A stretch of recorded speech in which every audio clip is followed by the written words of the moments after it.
My name's Keith Johnson, turning 42 this year. I graduated college and immediately started working at a trading company, but I couldn't adjust to it at all. Now, I'm working at a coffee shop run by my uncle. After 12 years of service at the trading company, I lived somewhat of a jobless life. I lost interest in everything, even social interactions became a dread. My lifestyle could be easily described as reclusive. The person who brought me out of this was my uncle. A man so obsessed with coffee that he opened up his own specialty shop.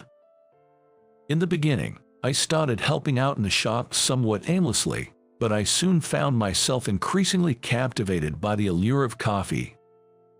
Looking back, I'm convinced that this was my uncle's strategy. I'm naturally timid, not good at interacting with people.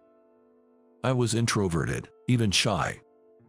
It's embarrassing to admit, but I've never had a girlfriend, even at the age of 42. I need to set the record straight, though, there's a reason for this. I was raised in a predominantly female household. My father passed away early due to illness. Living with my mother and two assertive sisters, and on top of that, there are even more assertive younger sisters. My place at home was minute, to say the least. Growing up surrounded by strong women, I developed a kind of fear and respect for women. I grew into a man too intimidated to approach women. I'm okay with the regulars at the shop, like the older women, but that's about it. Even the local elementary school girl, Emma, calls me Keith casually. That proves how low-key I am. My uncle's coffee shop attracts coffee lovers who gather almost daily. Many of them are even more knowledgeable than me, so I have a lot to learn. I can't do without a notebook at work. I jot down everything I notice or have been taught, so I don't forget. My uncle calls it secret notebook. While I was checking new coffee beans with my notebook in hand, the doorbell rang with a jingle. "Excuse me, hello." Spotting me, he cheerfully greets me, deftly maneuvering his wheelchair closer to the counter. He smoothly transfers from his wheelchair to the stool at the counter using only his arm strength. As always, he does it with ease. His name is Alex Miller, a regular at the shop and a wheelchair user. When we first met, I didn't know how to act. Should I help him? If so, how should I assist him? All I could do was fret. As I stood there worrying, Alex, just like today, smoothly sat down at the counter and laughed. Don't look at me like I'm performing a circus act. From the day we met, Alex and I became good friends. Alex, a coffee lover who frequents this shop, is a treasure trove of knowledge for me. Eager to learn everything, I listen to Alex share his knowledge. Despite being best friends, Alex is only 28 this year. He's 14 years younger than me. And yet, Alex seems far more mature than me. I feel like he's experienced a much denser life than mine. Despite probably having had difficulties that he couldn't share with anyone, Alex was always cheerful. He's the kind of guy who laughs off the fact that I quit my job and stayed home for a few years. Currently, Alex is working as a translator from home and often visits the shop to take a break. He often works at the counter with his laptop until closing time. Many of our regular customers are also fans of Alex. Alex is ridiculously handsome. And he's so polished it's somewhat intimidating. I once went shopping with him for clothes. At that time, the outfit that Alex had chosen for me has now become my go-to for important events, just waiting for its moment to shine. But even someone as flawless as Alex has a weakness. Alex has a twin sister. It seems that he simply can't stand up to her. I've been to Alex's house a few times. I've met his mom, but I've never met his sister. I heard some somewhat scary rumors from our regular customers around the same age at the shop. The most common rumor is that she used to be a punk. I didn't ask Alex directly, but I heard this from our regular customers and the clerk. As someone who's not good at women, assertive women are my worst nightmare. I swore to myself that I would definitely keep my distance. Who would have thought that such a turn of events was waiting for me? That day, after working at the shop until closing time, I drove Alex home. His home is on the way, so it is no big deal to drive him home. I ran into Alex's mother, Marianne, who had just come back from her part-time job, at the entrance. It had been a while since I saw her last, and Marianne has a strikingly beautiful face. As we were making small talk, Marianne suddenly clapped her hands together as if she had an idea. Then she said to me, "Keith, would you like to go on a blind date?" I was flabbergasted at the sudden proposal of a blind date. But Marianne, with a grin on her face, moved the conversation forward. Basically, she was suggesting that I go on a blind date with the rumored sister. The ex-delinquent almost slipped out of my mouth, but I managed to hold it back. Alex said, "That's a great idea." Surrounded by the parent and child, I felt cornered with no way out. She's a bit older, but I think a gentle guy like you would be perfect for Evelyn. That was the first time I learned her name. Apparently, she's currently living alone and working as an office worker at a printing company in the neighboring town, Nebraska. The fact that she hasn't been around since she started working only fuels the ex-troublemaker theory. But I don't know anything about her, and shouldn't her thoughts on this matter too? Marianne smiled at my flistered response. "Everyone's a stranger on a blind date, it'll be fine." I had no rebuttal to her completely reasonable opinion. In the end, they kind of pressured me into agreeing to just meet her. Sooner is better, and the date and location were decided on the spot. Marianne was quick to set everything up before I could change my mind. The following Sunday, a somewhat fancy cafe in the middle of a park. That's where I was going to blind date Alex's sister. The weather was incredibly nice, and the park was filled with families. When I told my uncle that it was a blind date, he let me have the day off without a second thought. Alex would be there too, figuring I'd be nervous at first. I wore the outfit Alex had chosen for me and waited for them to arrive. "Keith, sorry to keep you waiting," Alex's voice called out. I turned around to see Alex in his wheelchair, smiling.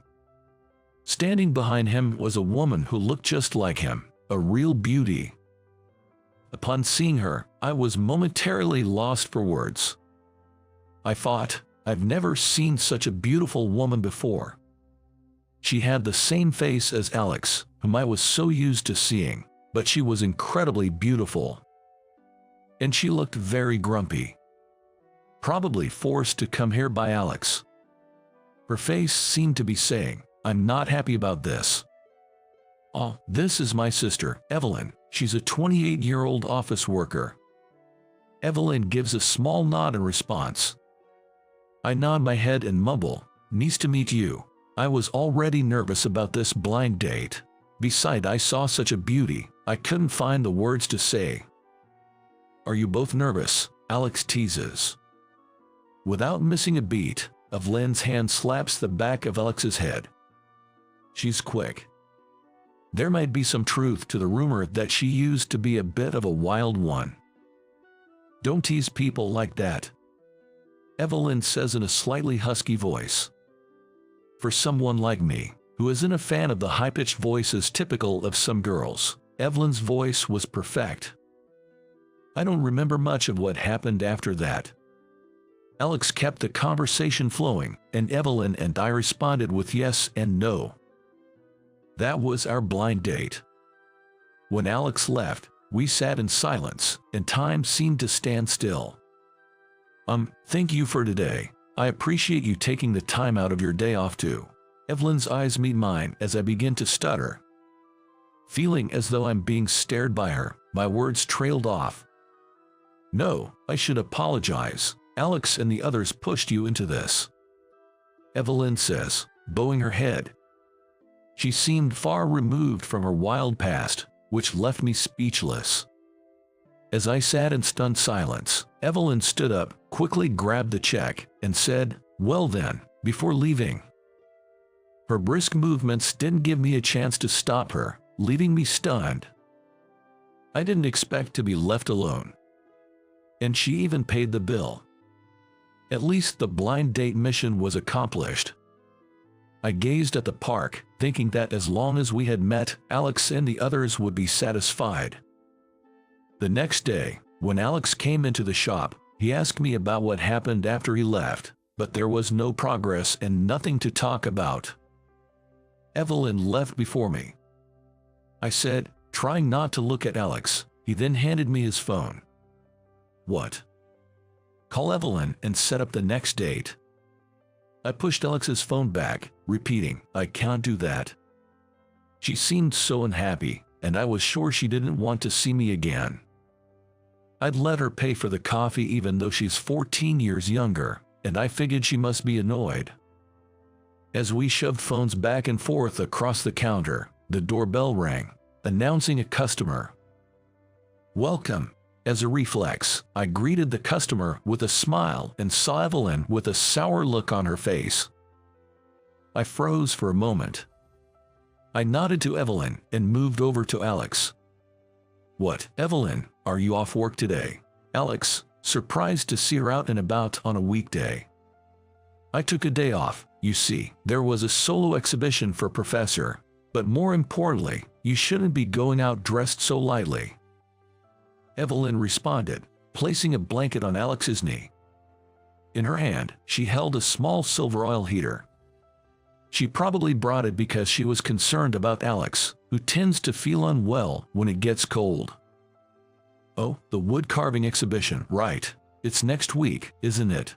Apparently, she had come to help set up the wood carving exhibition that starts next week at the community center. Evelyn, a graduate of a fine arts college, seems to have majored in wood carving.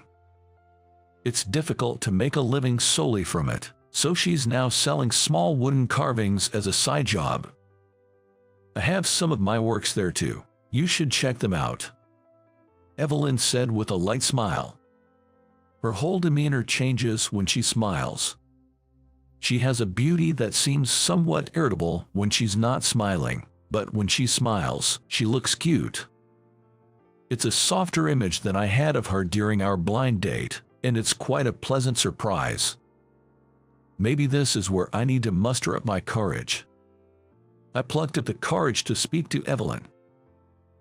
Thank you for the other day, Evelyn." Upon hearing my sudden address, Evelyn seemed taken aback and her shoulders shivered. Without looking at me, she answered in a small voice, "You're welcome." For some reason, I didn't feel like she disliked me. I might be conceited, but she seemed shy. "Would you like to go out sometime?" I blurted out the words before I even realized it. It seems like my desire to know more about her got the better of me. Seeing her surprised look, I pressed on. Eventually, after my plea to go out on another date, Evelyn gave in. This was the first time I had ever pleaded so earnestly with someone. Of course, this was all thanks to Alex's support. I don't think I could have invited her out on my own. Our date was set for 3 days later. The meeting time was in the evening after work. I waited for her in front of a bookstore, our designated meeting place. She arrived right on time. It wasn't as tense as the blind date, but I was feeling jittery and couldn't calm down. Well, it was my first date, and I was nervous, so she probably felt the same way. I booked a Vietnamese restaurant, keeping in mind her preferences. This was also thanks to Alex's advice. Even after we arrived and settled at the restaurant, she seemed a bit jittery. She seemed disinterested in what I was saying, and I started to feel sad. The conversation wasn't flowing, and she wasn't eating much. Despite ordering a course filled with her favorite dishes, she seemed to find dining with me very unpleasant. She must have agreed to this date reluctantly because of Alex. As I thought about this, I started to feel more and more downcast. I had mustered up all my courage, but it felt like I had swung at thin air. "I'm sorry, I think I forced you into having this meal with me." As I put down my chopsticks and said this, Evelyn, who seemed surprised, looked at me. It might be the first time today that our eyes met squarely. "I'm sorry too, I wasn't really paying attention." She quickly apologized. Being considered by someone younger made me feel pathetic. It must have shown on my face. She looked at me with a truly apologetic face. "I promise, I won't invite you out again, so please relax." Managing a smile, I relayed this to her. In response, she placed her hands together and bowed her head in front of me. "I'm really sorry. I'm so distracted thinking about Alex's date." Evelyn, with her hands together and bowing as if praying to me, apologized again and again.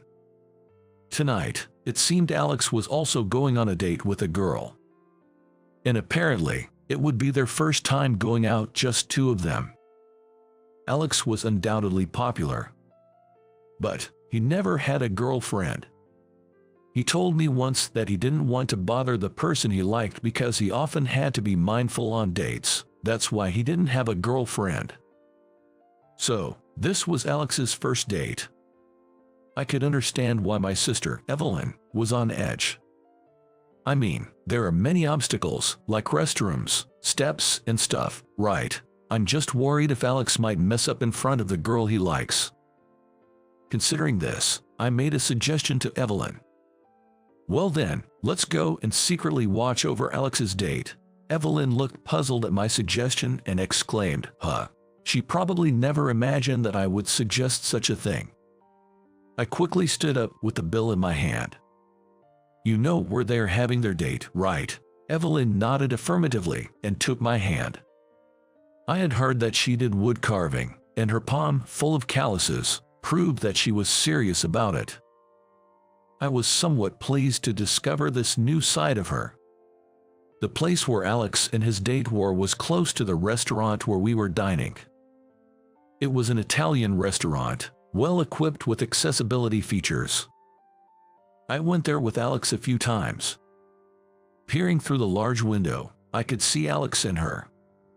People passing by gave us suspicious looks as we hid across the busy street, secretly watching them. From what we could see, there didn't seem to be any problems. He was with a cute girl, reminiscent of cotton candy. They looked like a perfect couple. I thought Evelyn's concerns were unfounded. But, as she continued to intently watch the two of them, Evelyn's expression was dead serious. At that moment, I wondered if this might be the reason for the rumors about her past as a delinquent. "Hey, can I ask you something?" "What? I'm a bit busy right now," she replied, still focused on watching Alex. Watching over Alex in his company, Evelyn was indifferent to my questioning. "Is the rumor about you being a former delinquent true?"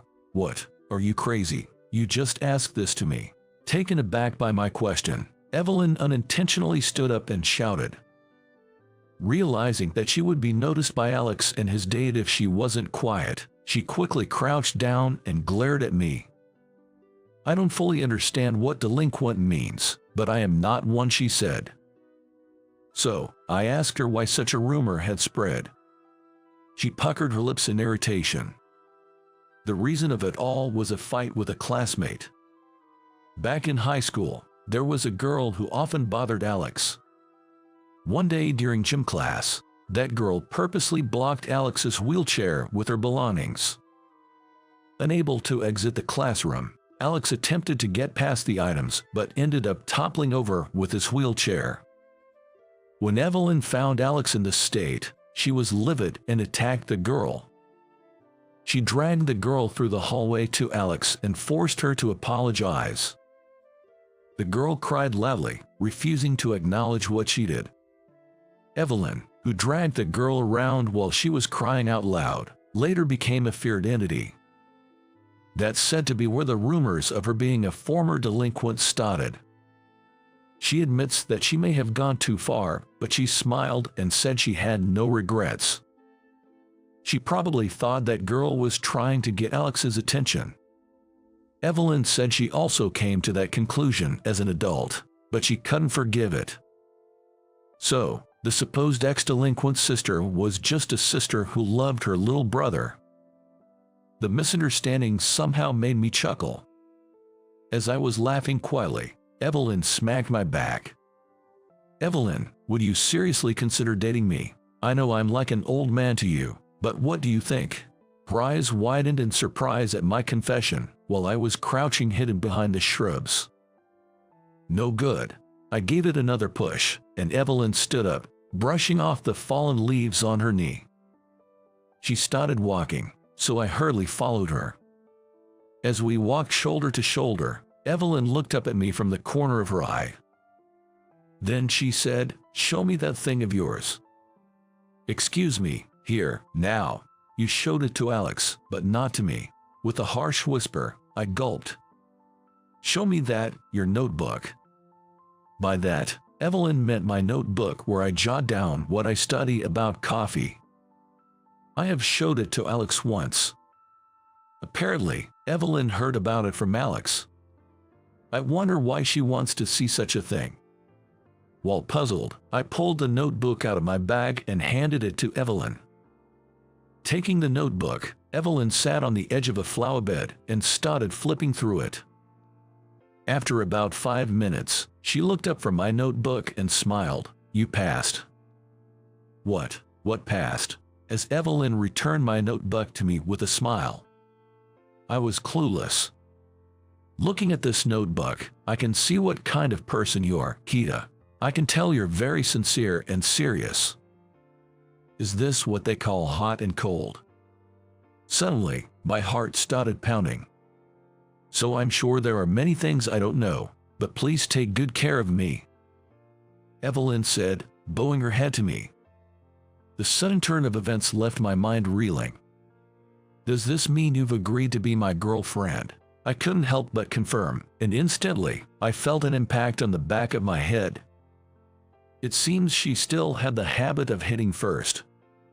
That day, we talked about our dreams for the future. I have a dream of becoming a barista. Evelyn had a dream of becoming a wood-carving sculptor. When it comes to talking about our dreams, we both get excited. Evelyn suggested making a competition out of who can realize their dream first. I agreed. It was a moment that I convinced myself to become a barista seriously. There exists something called barista study abroad. It's a study abroad where you intern at overseas cafes and gain professional knowledge as a barista. Half a year after starting to date Evelyn, I was in Italy. Even before me, she quit her job and started working as a wood-carving sculptor in earnest. I couldn't stand the idea of being left behind, so I decided to study abroad. Knowing that if I go abroad, we'd end up in a long-distance relationship, I expected her to stop me, but Evelyn kicked me out the door with a push on my back. I wanted her to say she would miss me a little, but her apparent relief was just like her. Yet, being cheerfully sent off made me feel like I was being brushed aside. She hardly ever reached out. After my internship ended, I kept dragging my return home and started avoiding meeting her again. I kept thinking, what if she's disappointed in me, or maybe she's not contacting because she found someone else? For half a year, another half a year, I ended up spending 2 years in Italy. I had also earned a few barista qualifications that are recognized in Japan. I could return home now, but I couldn't make up my mind. Plus, I was a little sad to leave Italy. I had been working part-time at the same long-established store where I did my internship. The chime of the doorbell rang out in the empty cafe, signaling the arrival of a customer. As I lifted my face from the coffee I was brewing, I saw an unbelievable face. It was Evelyn, who was supposed to be in Japan. She had become even more beautiful over the 2 years. With a glare fixed on me, she sat down across the counter, right in front of my eyes. "You've kept me waiting too long." Still glaring at me, as she thrust a flyer in front of my eyes. The flyer was for Evelyn's solo exhibition in New York. I realized in an instant that Evelyn had achieved her dream. "I'll treat you to a cup of coffee," I say calmly, suppressing my joy, and start working with my hands. Evelyn seemed a little displeased that I wasn't flustered as before. "Well, you'd expect some changes after spending 2 years in Italy. Smooth interaction is also necessary for a barista." Evelyn waited for her coffee with a pout on her beautiful face. I thought it ruined a good-looking face. I placed a latte with latte art in front of Evelyn. Upon seeing the latte art, Evelyn muttered, "Damn it." I almost laughed at her adorable frustration. But I was nervous too. The latte art on the latte I handed over read, "Will you marry me?" and Evelyn stirred it violently with her spoon, pretending not to see. She drank the latte in one gulp, with a look of indifference on her face. "I'll have to treat me to another 100 cups to make up for the wait." "I'll write it as many times as it takes until you're satisfied," I replied. Evelyn seemed pleased with my words and nodded. Then she whispered, "Don't forget what you just said." I got Evelyn's consent to our marriage 3 days later. When I murmured, "You fell pretty easily, didn't you?" she hit the back of my head with a surprising force. I guess she remained aggressive for the rest of her life.